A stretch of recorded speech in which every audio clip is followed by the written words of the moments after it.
14e apparition de la Dame à Bernadette, 3 mars 1858, présentée par Monseigneur Francis Trochu.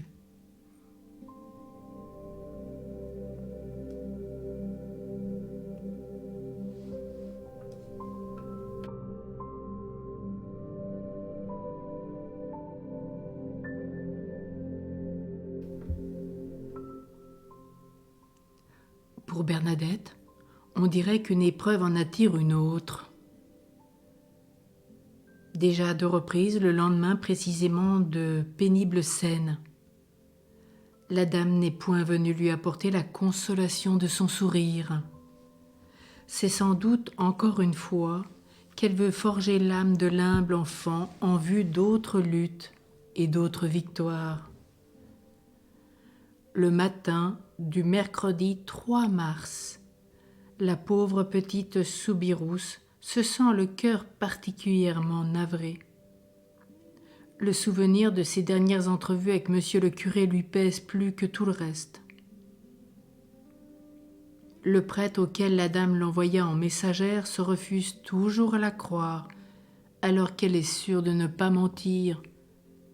Ou bien il exige audacieusement comme condition de sa croyance des preuves miraculeuses que le ciel est en droit de lui accorder.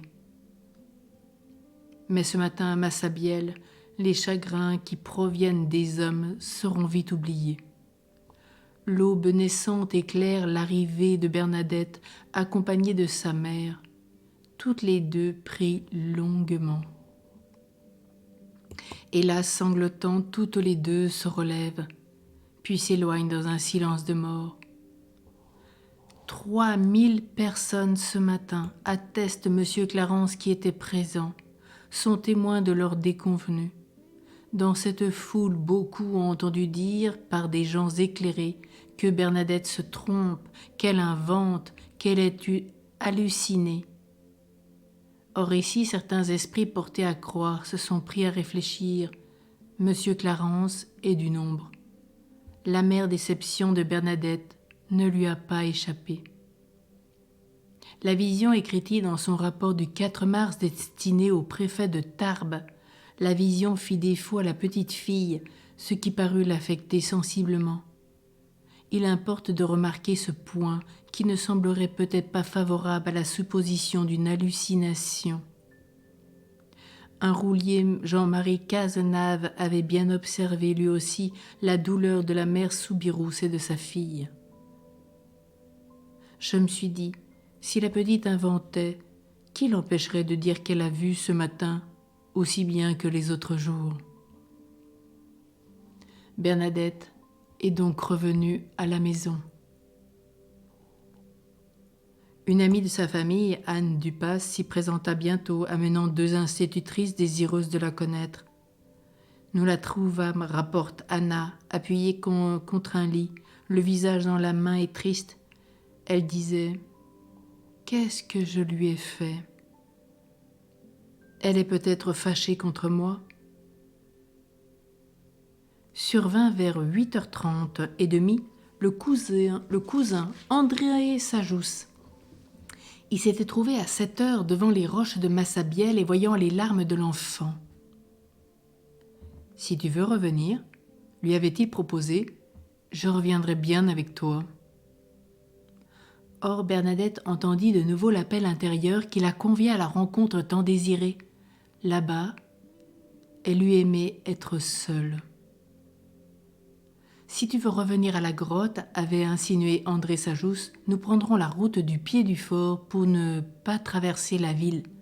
Le monde ainsi ne viendra pas. » Nous fîmes ainsi, continua-t-il, il y eut du monde, mais pas autant.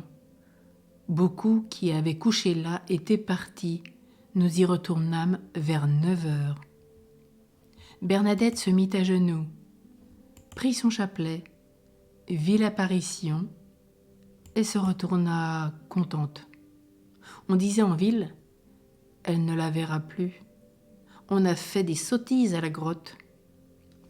Le soir de cette 14e apparition arrivaient de Momère une tante et une cousine de Bernadette, Madame Vedder et sa fille Jeanne-Marie, avides toutes deux d'assister à la dernière journée de l'étonnante quinzaine.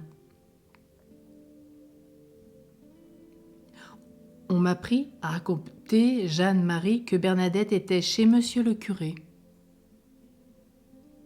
Quand elle fut rentrée, avant de nous mettre à table, je dis à ma cousine « J'ai entendu dire que tu n'as pas vu la dame ce matin.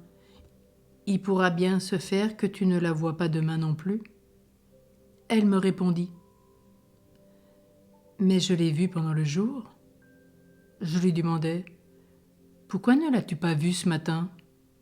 Elle me répondit que la dame lui avait dit « Vous ne m'avez pas vue ce matin parce qu'il y avait des personnes qui désiraient voir la contenance que vous auriez en ma présence. » Et elles en étaient indignes.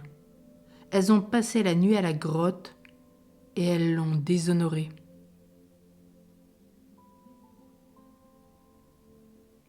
Interrogée ensuite sur sa brève visite au presbytère, la voyante ne cacha point qu'elle était allée rappeler pour la 3e fois à monsieur le curé, sur l'ordre de la dame, une chose à laquelle elle semblait surtout tenir. « Que viens-tu me dire ?»« Que t'a dit la dame ?» avait interrogé monsieur l'abbé Péramal, qui cette fois laissa le ton bourru pour le ton plaisant. L'enfant expliqua rassuré. « Elle a souri quand je lui ai dit que vous demandiez qu'elle fît un miracle. Je lui ai dit de faire fleurir le rosier qui était près d'elle. Elle a souri de nouveau. Mais elle veut une chapelle. Tu as de l'argent pour le faire ? Non, monsieur le curé. Ni moi non plus. Dis à la dame qu'elle t'en donne. Là-dessus, l'enfant s'est retiré après une révérence.